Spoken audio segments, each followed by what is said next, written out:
Have you ever been inspired to create a lovely piece of art, only the artwork looks more or less like something made by a toddler? Well, watercolor is no exception, and it's often a hard type of art that's hard to get a grasp on. Trust me, I've definitely been there and done that. But just by practice and lots of failed attempts, I have learned some techniques that prove to be beneficial when doing watercolor. The first one is the wet on dry technique. So the wet on dry technique is the most commonly known and or used, and this technique is typically used when you want bold lines for emphasis in watercolor paintings. For example, in this demonstration right here, where there is wet on dry technique being used are the stems of the flowers. And as the name also implies, this is when you take a wet brush and apply it onto dry paper. So, just for a quick demonstration, you're going to want to take a brush, and luckily mine, you can just squeeze and there's water, and then apply any color you want onto the brush, like so. In this case, I'm going to do blue, and simply just do a stroke, like so. And this is the wet on dry technique. Now, for another example, we have this lovely artwork called Blossom Girl. Some areas where I found the wet and dry technique is used is this gate canopy right here, and then also the tree trunk right here. You can see the bold lines.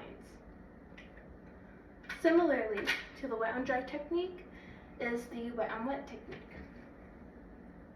This technique is used for blending and or soft lines, and as the name also implies, this technique is when you take a wet brush and apply it onto wet paper. So for demonstration, to do this, you're going to want to wet your brush and lightly coat the paper in water, like so. Now, take any color you want. I'm going to do green in this case. Green, instantly, just do little dabs. I'm trying to do a big amount so I can show you. And see how it kind of just naturally flows into this explosion. And you can also see that in this example right here. Now regarding the Blossom Girl, some examples in which you see the wet and wet technique is in the tree leaves right here and also the clouds. That's how you achieve that look. So you can either use both of those techniques either separately or collectively, but I will be showing you another example of how to use these techniques or build off of these techniques separately. The next technique is the gradient technique, and this technique is also well known as you see it in sunsets, in a lot of sunset paintings and ocean paintings. And as the name also implies, it's used to see a kind of gradient. And in this example right here, we start with a darker blue and it goes lighter. And for this technique, you can either use the previously mentioned wet on dry technique or the wet on wet technique. So for this demonstration, I'm going to be using the wet on dry technique. And let me just do a quick demonstration for you. So simply wet your brush, apply the wanted color. And for this part, you're going to want to be fairly quick because the paint dries really fast. So simply get a darkly pigmented color on your brush. And you want to do a deeply pigmented stroke at the top of your page. And then slowly ascend your brush downward in a left or right to left position, like so.